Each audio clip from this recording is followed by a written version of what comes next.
So tell us.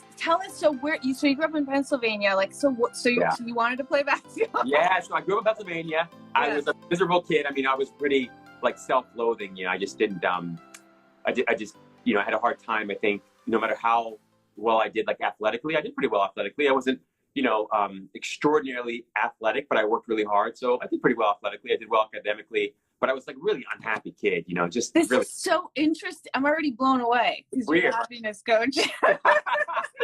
But isn't that the way it works? I mean, I think about you, right. and I remember you saying something like, everybody looks at you and sees you now. You're so accomplished and you're so beautiful and you're so brilliant, honestly. And I know that I remember talking to you once at the studio, and you said, that you don't always feel that way. You didn't always feel, so that was my experience. I didn't, feel that way, and I wanted to play basketball and be a professional basketball player more than I wanted to breathe, literally. So I would all day, every day, just practice and watch all the other players, like professional ones, and try to copy all their moves. And, my senior year, I got pneumonia.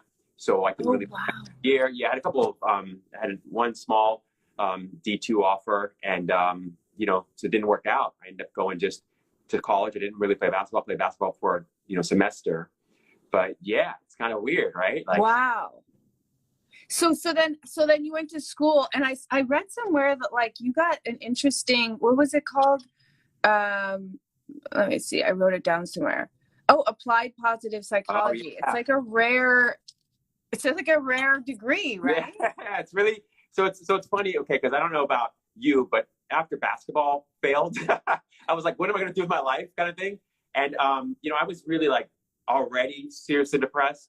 And I got to a place where I was deeply, deeply suicidal. I was experiencing like suicidal all the time. I literally thought about killing myself. I'd say dozens of times a day. I mean, it was the predominant thought. It's all I thought about. It's really all I kind of wanted to do that I ever thought would end my problems. The strange thing is I didn't have a bad life. I had a happy or healthy family. My mom, my brother, sister, dad. I did great in school. I had a great job at the time. But what do you think it was? Because I feel like a lot of people, I feel like there's two different types of depression, and maybe I'm wrong, but like there's something that like is because of your experience or what you're going through. Like right now, people might be depressed because they lost their job or they have no money, or, so it makes sense. And then there's like, everything's going great in my life, but maybe there's like a chemical imbalance that's just making me, I can't get over it. I love you saying that, because I was convinced I had a chemical imbalance. That's precisely what I thought the problem was. I thought I was just wired wrong. My wires were just crossed, and I had a real problem that could only be solved with antidepressants and anti-anxieties and maybe even antipsychotics.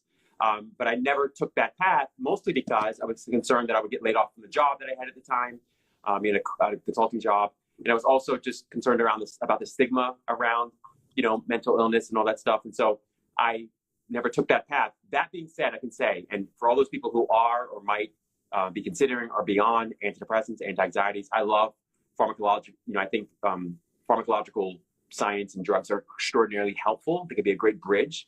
But ultimately, at the end of the day, I am so deeply grateful that I didn't go that route, because I learned basic coping skills that I would have never learned otherwise. For me, the major problem I discovered later was just that I thought too much. I mean, that it sounds like so paltry to say that. At the end of the day, it was just too much thinking. But it was. I mostly thought about all the things that we work so hard to accomplish. I wanted to be, author like you. I wanted to, maybe start my own company. I wanted to do all these things. And you start to accomplish some of those things, and then you realize they don't bring you the happiness that you want. And you start seeing through the facade that is the world. And you're like, what's going on? Why am I not happy the way other people seem happy who've accomplished similar things, or maybe not even quite as much? And so it took me a long time. In the midst of all that, I sort of had committed to committing suicide. I remember like researching all the ways I was going to do it, and realized. How old were you when this was going on? Probably it was from I would say, I remember being depressed from 6 or 7, quite frankly. Wow. Literally. I can remember being depressed as long as I can remember being alive. I feel like just intuitively, because obviously I know you. For those of you guys that don't know, I know Rob in real life. Yeah. I've been interviewing some people that I've never met. Yeah. But you have such an angelic presence about you. And just intuitively, I just feel like you're just like an angel and you're so sensitive. And maybe you've been, because I've experienced a little bit of like empathy in my life where I've been around a lot of negative people and I tend to absorb it and take it on. And I feel like you probably have done that, like where you kind of take on everyone's other shit and try and deal with it. And here you are, this like little 6-year-old boy taking on everyone's stuff. Like, of course you're going to be depressed, you know? Jesse, I appreciate you saying that so much. That is honestly the highest compliment coming from someone like yourself. I mean, really, I really mean that. And you nailed it. I was an empath like you. And I didn't know the ways in which I was absorbing and feeling everybody else's thoughts and feelings. The way I was wired. And over time, I came to realize, no, that Rob, part of it's you, yeah, because you're thinking a lot and you're worrying a lot and you're not loving yourself and all these other things. But a lot of it is just that you're entering rooms or entering buildings or entering spaces where people are deeply unhappy or very stressed out or very worried or very sad. And you're picking up on all of that, you know? And so it's an incredible blessing, but it's also an incredible challenge and almost a curse. I wouldn't call it a curse, but a challenge. Yeah, if you don't know how to deal with it, because I kind of went through the same thing and I started figuring all of that out when I got sick with rheumatoid arthritis. I was like, you go to the first things, you're like, my diet, my surroundings, you start picking everything apart. And I'm like, wait a second, I've had all these like toxic people around me my entire life. So that was like a big part of my healing, and continues to be. But like, what are the steps that you did to get to where you are now? And how do you continue to keep that? Yeah, it's a great question. I mean, I probably took a lot of the steps that you took. I mean, in the beginning, I think the first real glimpse that you get of another option or another alternative besides being miserable often comes unwittingly, unknowingly, even unintentionally. Like I had actually decided I was going to research how to kill myself. I went to the kitchen, I got a kitchen knife, I rammed it and stuck it into my wrist. I still have the suicide test marks there. Wow. And in that moment of really, I wanted to see how painful it was going to be, because as much as you want to commit suicide, the point is to end the pain, not to create more pain. But as I did that, for no good reason, I felt peace, and I felt like an inexplicable, like bliss and love that I had never felt before. Wow. Right. So in that moment, I just decided, well, this is really strange. I feel better despite nothing on the outside changing. So maybe I'll just put off the suicide for like an hour. That was all I committed to. It was like literally like an hour. Even that was too much. I wasn't even in my head fully committed to an hour. But I thought I'll just do a little research and see if there are people out there. Maybe they know something I don't know. Maybe I'm, maybe there are other options. So I started researching, and that hour bled into like a day, into several days, into several weeks, and now several decades later. But the first thing I did was research. I drowned myself in everything and anything I could find or read or listen to that showed me a different way, particularly happiness around peace. And I started applying as much of it as I could. And I started tracking it. The stuff that worked, I would keep in a little journal. The stuff that didn't work, I would just forget about. And then inch by inch over time, I just sort of dug myself out of this hole. One day I eventually sort of was feeling a lot better. And no surprise there, I found this program at Penn, the Masters of Applied Positive Psychology program, which is it's an Ivy League degree that's focused on the science of happiness. Like what makes people happy? What doesn't make people happy? What makes people successful? What doesn't make them successful? So I entered that program and whatnot. But, for me, really the first part, the most important piece was like reaching out and getting help. And it didn't have to be live help. It could be, virtual help. It could be YouTube or books or. That's really tough. That's easier said than done, especially like when you're so vulnerable and already committed to like doing something and you've kind of given up. Like, I don't want to ask for help. I just want to like get, so that in itself, I think is such a tough thing to do when you're in that state.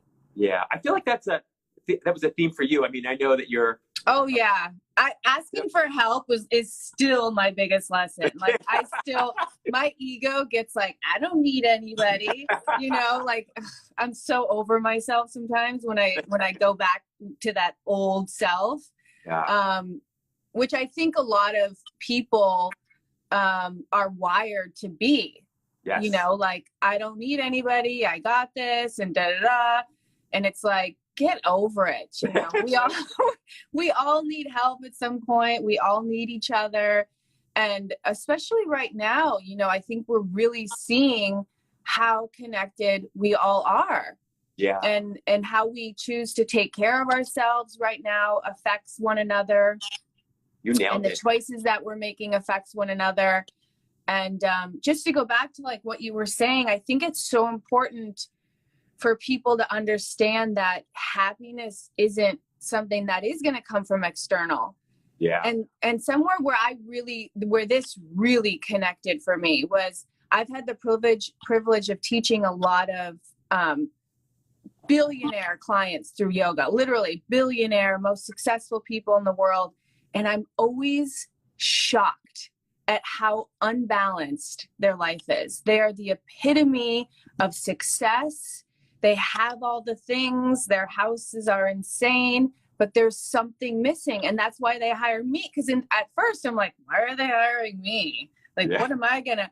But like yoga is a great example because it's such a great tool to bring you to the present moment, to give you that peace, that gratitude, that inner, like just bring you back into your body, where I think that's where all of it matters. Like finding that true happiness that's not going to change or sway based on outside occurrences, right? Beautiful. I mean, exactly. I mean, that's really all I'm interested in teaching is really unconditional happiness, the happiness that transcends, that pervades, that persists through all places, spaces, and time, right? That is always available within you as this infinite pool or reservoir. There's this infinite bank, essentially, of happiness and peace and love that exists within inside all of us, that exists as all of us. And we find ourselves accessing that happiness effortlessly and easily through yoga, through meditation, when your mind is quiet and you're just deeply enjoying yourself or enjoying the moment without thinking a whole lot. It's amazing how much peace and bliss and happiness is there already. And it's interesting how hard we make this happiness thing. I mean, I'd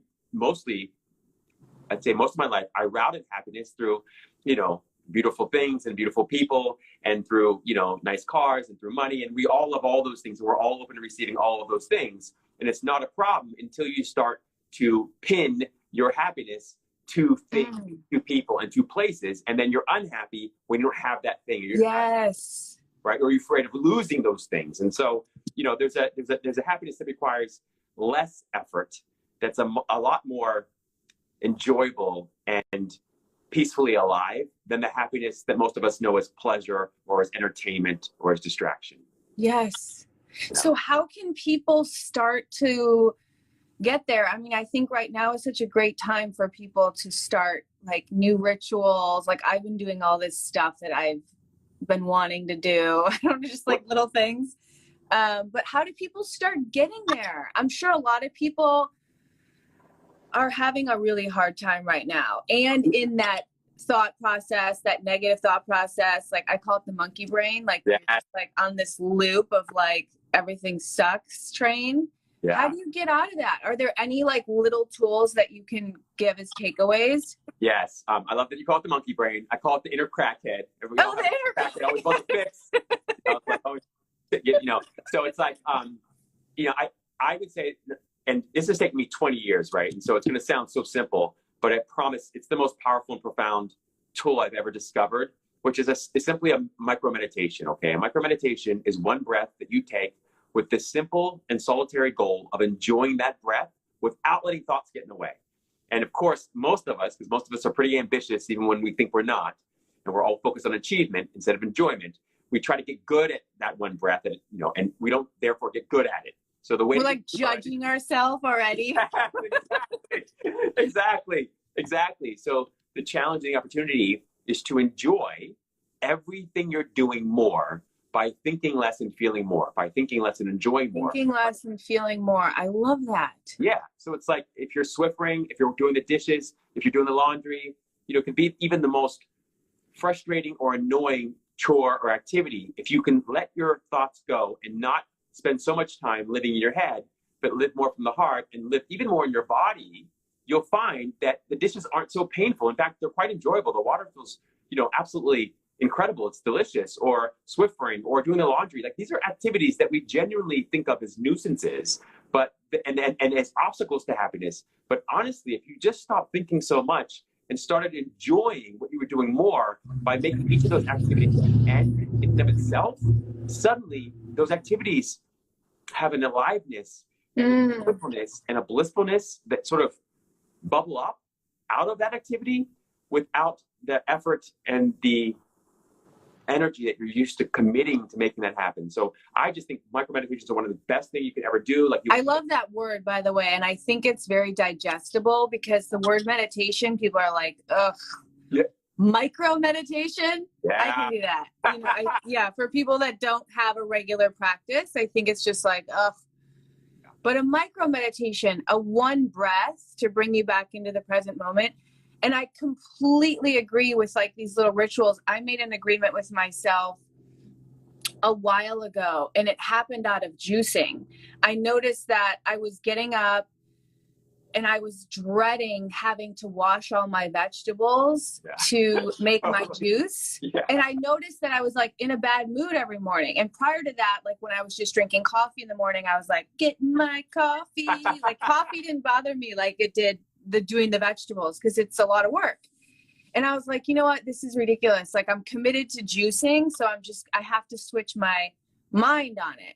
So I, just like you said, I kind of just put a play on it, and I turned it into like a mindful practice. And I washed every vegetable really good, and I put some music on, and I just turned it into like, I just brought mindfulness into it and made it like a happier ritual. And now I don't dread doing it. I've totally switched the game on that. Yeah, that's brilliant. I love that. I love that you flipped it up like that and switched it up like that, because that was my discovery too. Like, you know, I remember the guy that ran the mile the fastest, the first guy that broke the mile and ran it in 4 minutes. Roger Bannister, this guy. And they asked him what was the secret to like running the mile so fast, or running so fast, because everybody thought that if you ran a mile in faster than 4 minutes, you were going to die. Like, they used to have ambulances outside, police cars, and all this stuff. You're going to die. Right? Yeah, they're like, you're literally going to die, so don't even try it. But he did, and he was the first person to do it. And then after that, of course, a whole bunch of other people did it. But they said, what's the secret to running fast? And he said, the secret to running fast is to relax. Relax. Wow. Right? Which is a hard thing to kind of understand, because you're thinking, you know, when you're running fast, you seem to be all, you know, sort of tense and your muscles are flexed. But the truth is, just like in yoga, so much of it is relaxing and resting into the pose, or relaxing and resting into the self, that deep, sort of peaceful, alive place inside that's perfectly peaceful. And that means mostly resting your mind. If you can rest your mind while you do whatever you do, you'd be surprised. You can go faster, and you can get things done even better, and you can be more efficient, effective, and efficacious at everything. So I found that to be helpful. I love what you said, though, Jesse, so much, because there's a word I love, which is blisscipline. Like, I think I used to be very disciplined, but I've committed to being very blissciplined, which means that if I can't have fun doing it, or I can't make it fun, I try not to do it. And I found a more enjoyable way and have a lot more fun doing it, just if you add music, if you slow down, Yes. if you stop thinking so much. I mean, it's incredible, the pain and the frustration and the obstacles and the hurdles that we put in our own way. Like, just, it makes life very difficult and very complicated. But life is actually very simple, I think, when you just stop thinking so much about it. I think I love that. I mean, I completely agree. And I just had this thought, there's my dog, that I'm going to put on the Chicago Bulls anthem music in the morning. Oh my God. You cannot be in a bad mood listening to that. Like, that gets your life going right there. It's so funny you say that, because, you know, I used to go to the gym, which has been one of the hardest things for me now, is like working out at home. Yeah. I feel like it does take you back to being like, well, for me, to being like 10 or 11, when I couldn't afford the gym. And I would do like, I'd get my brother on my interesting. Back, right? Yeah. And I'd put him on my back, and we'd do squats, and then I'd get on his back and he'd do squats. I know the stuff my boyfriend's making up in the backyard. Like, every time I go out there, he's like lifting boulders. He's got like straps like wrapped around the hose. He's like trying to figure out, how can I work out here? So I know what you're talking about. It's working out for him, because I see him, he's brawling. Your boyfriend is brawling, man. I love that guy.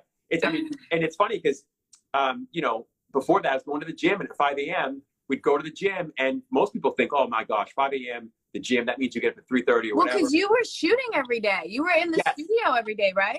Yeah, exactly. Yeah. So I get up, you know, early so I can make it to the gym. And one of the things that would help so much is like listening. I literally have that song, that Chicago Bulls warm-up song, on my playlist. It's the first song, and all of a sudden you get right into the zone. I get goosebumps. I'm getting goosebumps just talking about it. I'm such a dork. It takes one to know one, because I'm a dork too. I mean, that stuff gets me. And it's funny because so much of life is like that, right? Like you find this one little tiny key that happens to be a master key, and it opens so many other locks. So maybe it's just a Chicago Bulls warm-up song or whatever, or introduction song, but all of a sudden you realize that there's a principle there that you apply to every other area of your life, and it can completely change and transform the way you approach everything in your life, or every relationship in your life, just, you know, introducing more fun. I love what you said in the beginning, that you started writing things down that worked for you.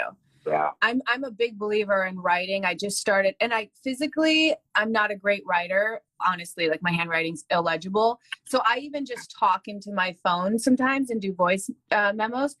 But I think it's so great to like whoever's listening right now, write down these little tools that Rob gave you, because when you are having a hard time, how great is it to go into your little toolbox and be able to come back to this moment, come back to the present moment, and be like, oh, I can do my micro meditation. I could put on some music.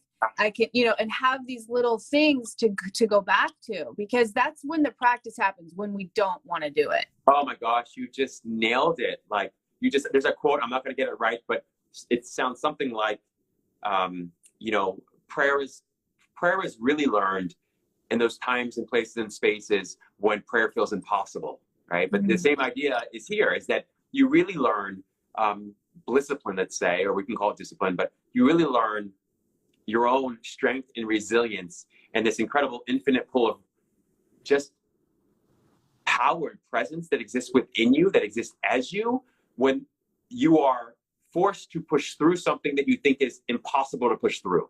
Right. Yes. And you do that, you accomplish something, and you sort of are never the same as a result of that. And so I think that's part of the challenge and opportunity, like at hand for all of us right now, is that, look, you know, we don't want to be facing a pandemic. Nobody wants to be facing or worried about an economic fallout. We don't want to worry about losing our jobs or worry about losing our loved ones. And that being said, it's all grist for the mill. It's all something that we can use as fuel and and to feed whatever it is we're trying to accomplish in the world, whether it's unconditional happiness, unconditional peace, unconditional love, unconditional success, true health, wealth, and abundance. Like, it's all salvageable, right? And that's another reason, by the way, I love Scottie Pippen and I love Michael Jordan, because if you notice, that's all they did.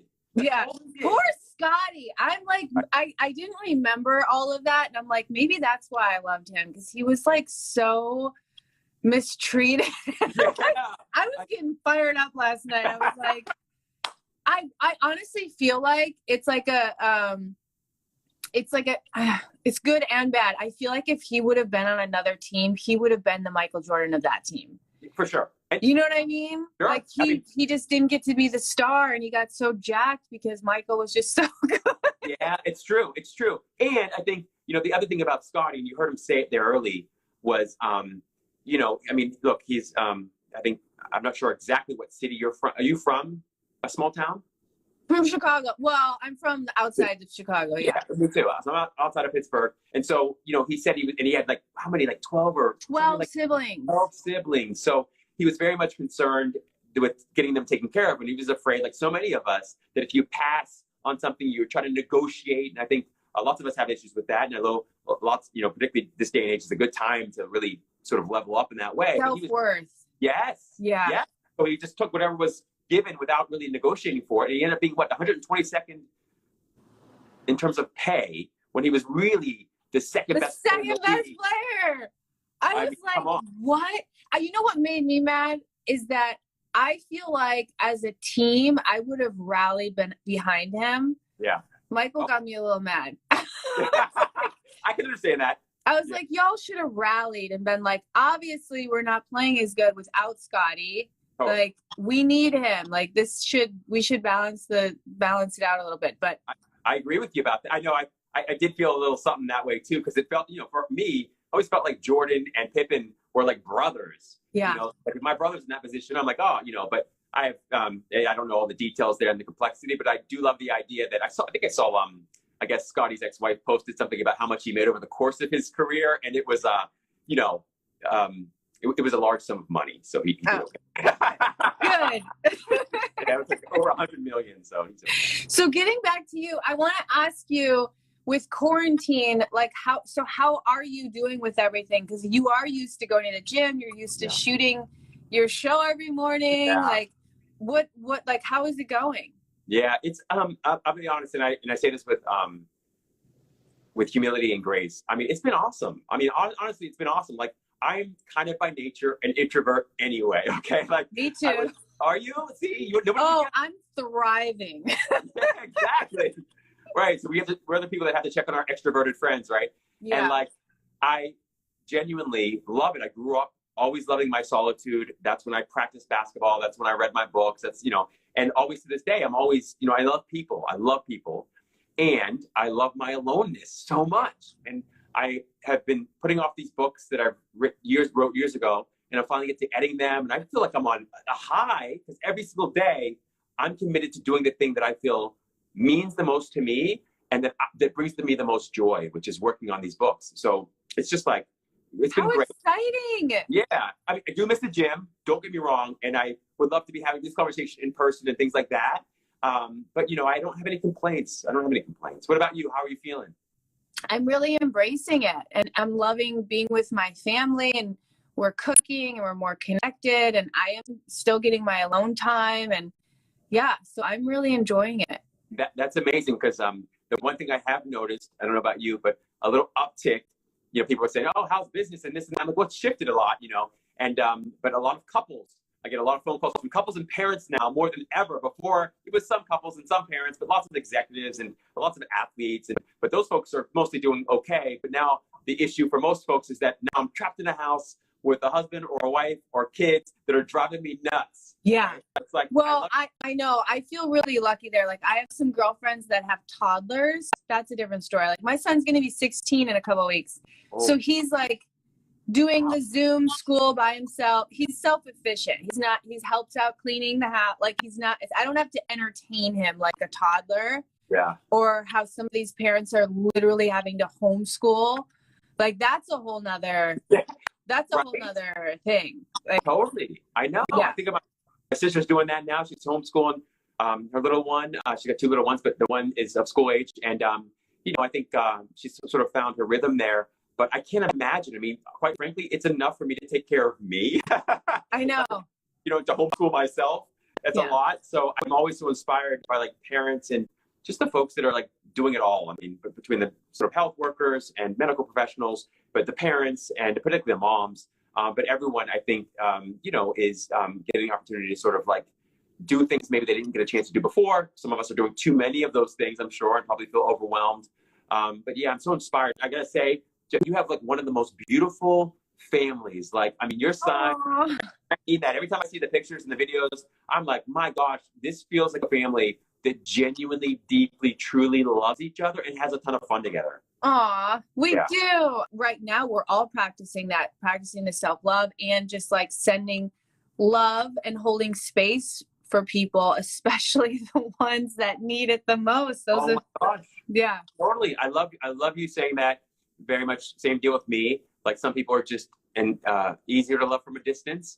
And that's something we do for ourselves. It's not something we have to even think about doing for them. Like, when I love someone or I feel or express love towards someone, I experience the benefits first. And I'm guaranteed to experience the benefits. Maybe they'll receive the benefits or not. They may not be open to receiving it. But I love people because it feels good to me. Like, I love people because I love me. Right. And it's interesting because, you know, in this day and age, you watch the news, which I don't do at all, really. And or you read the news or you notice how people are thinking and feeling. You notice we often are convinced that this pandemic and this virus is the biggest, most contagious thing on the planet. But really, it's emotion. Emotion is way more contagious than anything else on the planet is. And we know that based on science, that just through a phone call, just through a text or an email, people can feel the emotion coming through the screen or through the phone. And so it's just critical, especially now, for those of us who want to be happy, who like being happy, to do everything we can to commit to being happy, because that happiness shared is love. I mean, that is love. And I feel like it just grows. It's just, that's our job. I mean, I feel like that's my job right now, especially right now, is to keep the vibrations high.